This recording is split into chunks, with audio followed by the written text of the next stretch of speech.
The European Gothic Period by Francesca Castro.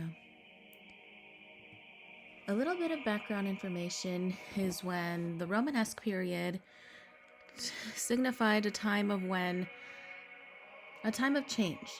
And it proves that throughout change and throughout time, we're frequently evolving. A little bit of background information, the Romanesque period from 1075 to 1125, cathedrals were given more dramatization and embraced the structure. The church was equal authority with the crown. Notre Dame was finished in 1345 after its first construction began in 1146.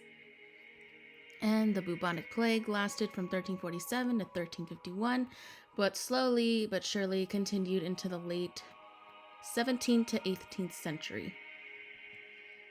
A brief description on the Gothic period of Europe is when it first started in France and soon, slowly but surely, branched out to the rest of Europe, including Italy and Britain itself. The Romanesque, a little bit of the Romanesque period, architecture was mixed both between the Byzantine and the Roman Empire. As you could see, most of the archways, the thick walls and structure. And it was also a form of advertisement to bring the eye in and to open one's mind into converting to Christianity as their religion. Notre Dame Cathedral.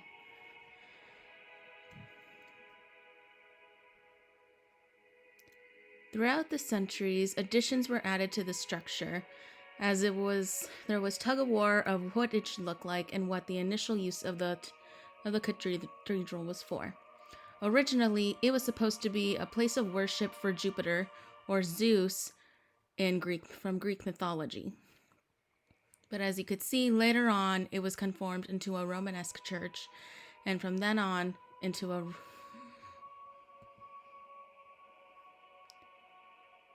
costumes and clothing, as usual, everyone, depending on one's stature and birthright. Your clothes would reflect your status symbol and rank into society. Roles of men and women.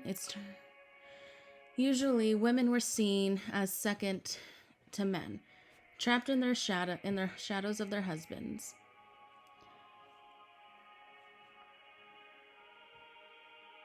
Women were seen as objects and as seen as homemakers and caretakers for their families and to satisfy their husbands.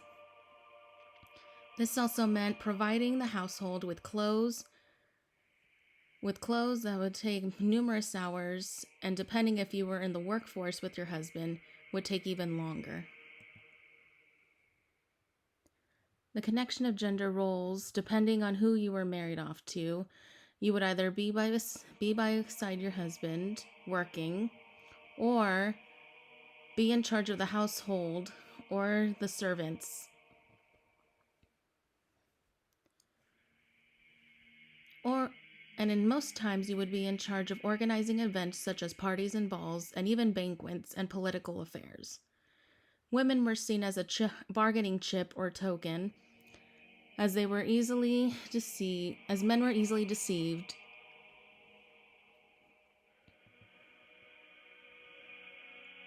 Trends and accessories. Burgundy was a desirable color, as it was hard to come by, followed by purple, as these two colors were reserved for the church strictly or royalty. Steeple hennons were popular, especially if they were with a veil, as well as bejeweled pearl necklaces and alike. Later on, crosses and brooches with the saint or their family's crest would soon be essential.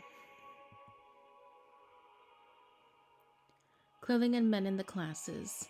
As usual, depending on one's birthright, your clothes would either be made of the cheapest and most common fabrics or the most expensive imported fabrics from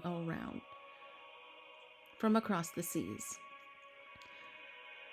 When it was colder, fur trim was essential to keep warmth in the harsh winter.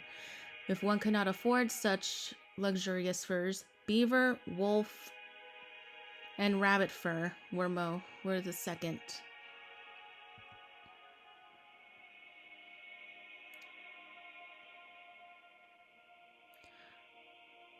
Women in different classes, the same as men, depending on your stature and who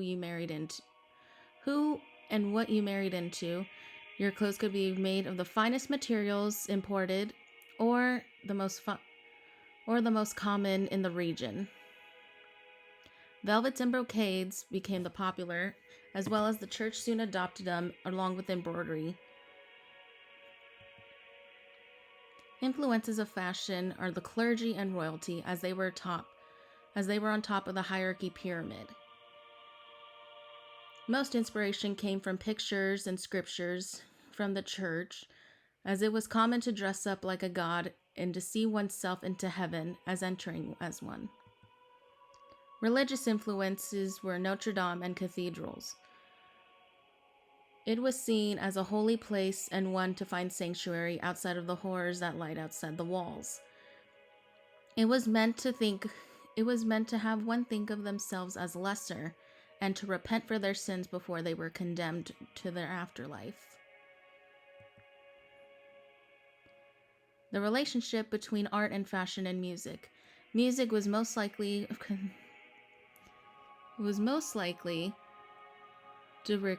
derived from choirs alike, as to reflect if one was to find themselves in the cathedral or sanctuary, as it was most commonly called, that they were into heaven and not on earth, which was sometimes referred to as hell. Stained glass was a mighty work and hours of labor, but then it turned into something beautiful.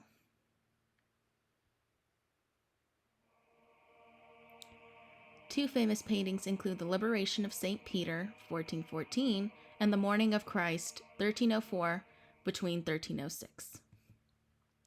Modern influences today include The Hunchback of Notre Dame animated movie from Disney in 1996. No later was The Hunchback of Notre Dame, the musical, in 1999, and recently the Met Gala 2018 Heavenly Bodies.